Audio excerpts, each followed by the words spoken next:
Selamat datang di channel Pemuja Malam. Jangan lupa like, share, and subscribe ya. Terima kasih.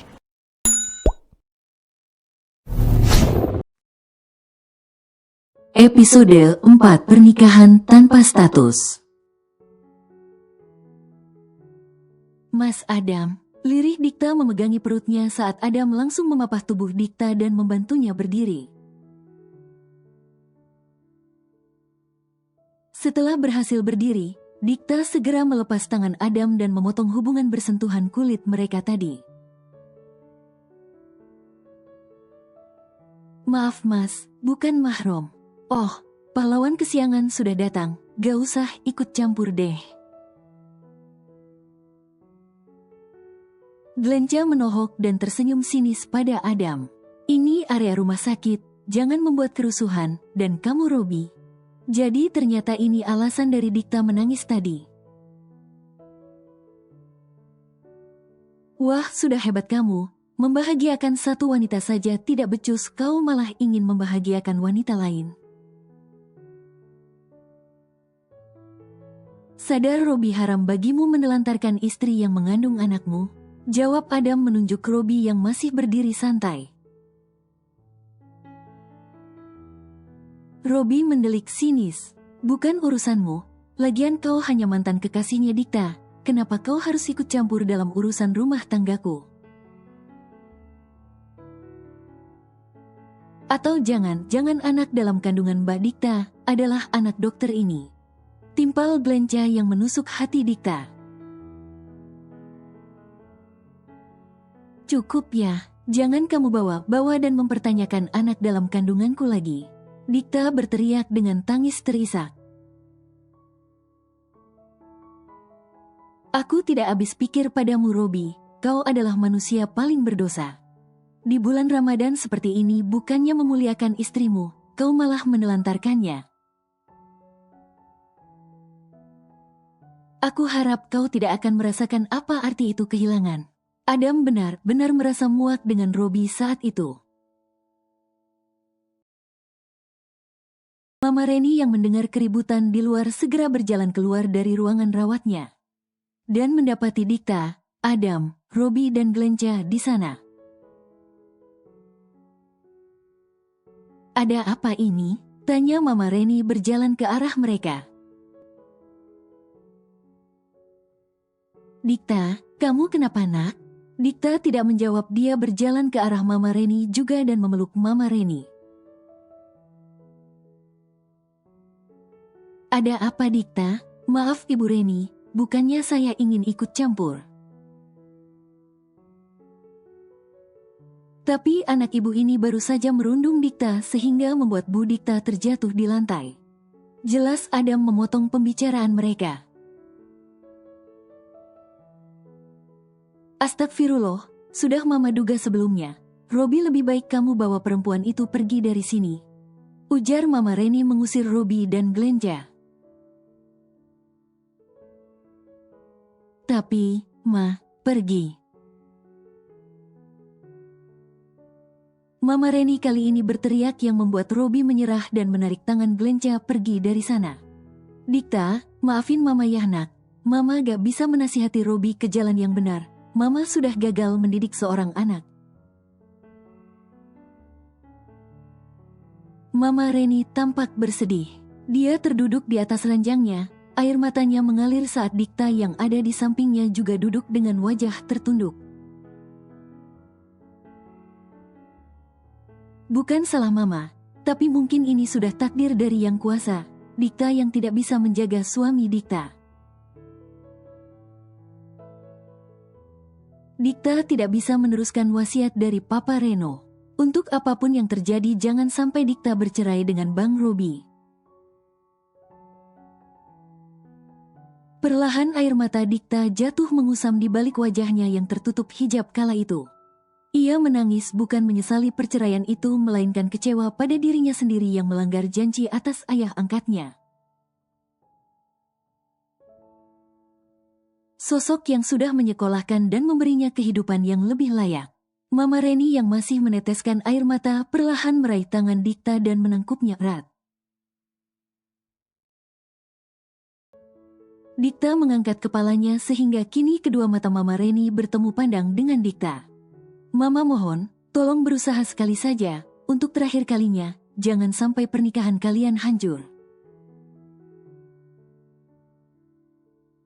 Pinta Mama Reni dengan nada sedih berharap pernikahan Dikta dan Robi akan baik-baik saja. Dikta terdiam, dia menarik tangannya dan meratap dengan kepala menunduk. Maafin Dikta Ma, bukannya Dikta menyerah pada takdir Allah, tapi memang ini sudah jalannya. Dikta menyerah karena suami Dikta lebih memilih menciptakan kep jari di atas surat gugat perceraian.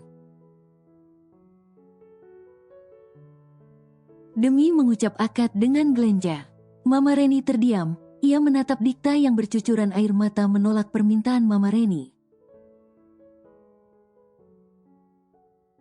Untuk pertama kalinya Dikta menolak permintaan Mama Reni, yang sudah dia anggap orang tua kandungnya sendiri setelah dia tidak tahu sebenarnya dirinya anak siapa. 5 tahun Dikta menjalani pernikahan tanpa status, Dikta menjadi seorang istri yang bahagia di mata orang lain. Tapi tidak yang tahu air mata Dikta ketika sendirian, Dikta ibarat burung yang terperangkap di dalam sangkar emas. Bukannya Dikta ingin menolak, tapi mungkin ini jalan untuk Dikta bahagia. Sudah terlanjur sakit hati Dikta. Lanjut Dikta. Dikta berusaha berdamai dengan keadaan, namun kondisinya sulit. Dikta menangis di saat Bang Robi memilih bercinta dengan Glenca di dalam kamar pengantin kami. Dikta tersenyum di atas pelaminan di saat Bang Robi meminta izin ke toilet. Padahal dia berciuman mesra dengan Glenca di sana. 5 tahun Dikta menutupi aib seorang suami, karena ketika aib seorang suami akan menjadi luka bagi istrinya. Dikta tidak ingin Bang Robi dikep jelek, tapi apa dampaknya bagi Dikta? Dikta hanya seperti seonggok daging yang bertahan di tengah meja tanpa terjamah. Bahkan di saat Bang Robi sendiri menolak mengakui anak dalam kandungan ini, Dikta menangis. Maafin Dikta, Ma. Setelah Mama Reni dan Dikta masuk ke dalam ruangan rawat Mama Reni, Adam segera berjalan menyusul Robi dan Glenca. Dia masih belum puas dan tidak menyangka bahwa Robi tega melakukan itu kepada Dikta. Tunggu. Adam menghentikan langkah Robi dan di saat Robi berbalik dia langsung melepaskan bogeman mentah di wajah Robi. Glenca yang melihat itu membulatkan mata sempurna. Sedangkan Adam langsung meraih kerah kemeja Robi dan membuatnya berdiri. Kau adalah suami pengecut yang pernah aku temui. Kau selingkuh dan menjalin hubungan dengan wanita lain. Di saat ada istri soleha yang selalu menutupi aibmu. Jangan ikut campur. Robi memberontak sehingga tangan Adam terlepas dari kerah kemejanya. Kalau kau ingin dia bahagia, kenapa gak kau saja yang menjadi suaminya? Adam terdiam. Baiklah, kalau begitu maumu, bukan salahku merebut istrimu. Oh, jadi begitu maumu. Ya sudah, silakan saja, jika kau ingin merebut Dikta. Aku semakin curiga kalau jangan perkataan Glenca benar, anak di dalam kandungan Dikta adalah anakmu, Adam. Robi mengucap lantang. Adam mengucap istighfar beberapa kali di dalam hatinya. Ia berusaha untuk sabar menghadapi Robi yang tampaknya sudah buta oleh cintanya kepada Glenca. Akan ada suatu saat, di mana kau akan menyesali semuanya, dan di saat semua itu tiba, kau hanya bisa berdiri dan meratapi betapa bodohnya dirimu selama ini. Adam melepas kacamatanya yang terpasang di wajahnya. Robi mendengus, wajahnya memandang ke arah lain. Sudah cukup ceramahnya, dengarkan aku Adam. Kalau kau sangat ingin membahagiakan Dikta ya sudah ambil saja dia. Dan catat kalimatku ini di dalam kepalamu dan ingatanmu. Walaupun suatu saat nanti aku menangis darah untuk meminta Dikta kembali. Jangan kau kembalikan kepadaku, karena aku tidak akan melakukan hal itu. Robi mendorong tubuh Adam perlahan. Karena aku tidak akan pernah mengakui anak di dalam kandungan Dikta, karena bagiku dia hanya benalu dalam hidupku. Adam tersenyum kecut. Biasanya orang yang otaknya kosong, bicaranya banyak. Jangan sampai menyesal Robi. Adam berdiri dan memegang kedua bahu Robi, kemudian mendekatkan bibirnya ke telinga Robi. Kau telah menyia-nyiakan sebuah berlian demi batu biasa. Jangan sampai batu biasamu hanya bertahan bersamamu karena ada tujuannya. Dan di saat dia sudah mencapai tujuannya, kau akan merasakan apa itu kesepian dan kau tahu apa artinya. Kesepian datang bukan hanya karena kita sendirian, bisa jadi karena kita merasa sudah tidak diinginkan. Lanjut Adam berbisik. Adam melepas tangannya dari bahu Robi, kemudian kembali memakai kacamatanya dan memperbaiki jas kedokterannya.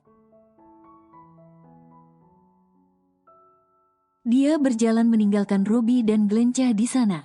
Kamu jangan dengerin kata dia, aku itu tulus cinta sama kamu. Glenca menarik tangan Robi dan bergelayut manja di sana. Aku percaya itu sayang. Jawab Robi pada Glenca.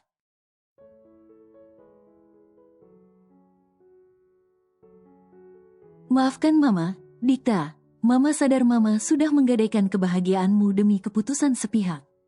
Mama Reni seketika merasa bersalah mendengar keluhan Dikta. Dikta tersenyum, dia menghapus air matanya. Sekarang tidak ada lagi yang perlu aku tangisi, apalagi hanya untuk sebatas masa lalu. Aku sadar masa depanku masih panjang, Dikta yang baru adalah Dikta yang kuat. Semua wanita berhak bahagia, dan aku bisa bahagia dengan jalanku sendiri. Mama Reni memeluk menantu sekaligus anak angkatnya itu. Dikta membalas pelukan Mama Reni dan saling melebur. Kalau Mama perlu aku, Mama hubungi aja ya, Dikta akan selalu ada buat Mama. Dikta berdiri dan mengambil tasnya. Mama Reni mengangguk, Dikta menyalami Mama Reni kemudian berjalan keluar dari ruangan rawat itu. Untuk pertama kalinya Dikta melangkah setelah mengeluarkan semua keluh kesahnya. Tidak ada lagi yang mengganjal di hatinya. Datang tanpa ekspektasi apapun, pergi tanpa kekecewaan berlebih. Itulah Dikta. Dia menganggap pernikahannya yang gagal bukanlah sebuah aib, melainkan takdir yang akan membawanya ke dalam kehidupan yang lebih baik. Selama ini aku tertidur dalam belenggu pernikahan. Dan saat aku terbangun, aku menyadari sesuatu. Kamu memang datang hanya untuk pergi. Batin Dikta. Dikta tersenyum, bukan karena bahagia atas perceraian itu, tapi dia bahagia karena Allah masih sayang kepadanya. Jika memang Robi bukan jodohnya, berarti Allah telah menyiapkan satu suami yang dirindukan surga untuk dirinya di kemudian hari. Dikta berjalan keluar dari ruangan rawat Mama Reni. Dia berjalan dengan langkah tenang dan senyuman, tidak ada lagi yang perlu dia tangisi. Ia mengusap perutnya, anak di dalam kandungannya adalah jalan surga untuknya. Dan itu menjadikan alasan bagi Dikta untuk tetap bertahan di dalam keterpurukan. Kali ini tujuan Dikta adalah pulang ke rumah Aurel dan mengurus semua surat gugatan perceraiannya sehingga dia dan Robi akan resmi bercerai. Melepas satu pria yang membuat hidupnya hancur tidak akan berdampak buruk baginya, melainkan membuatnya kuat. Dikta membalikkan badannya pada sosok yang memanggilnya. Mas Adam. Bersambung.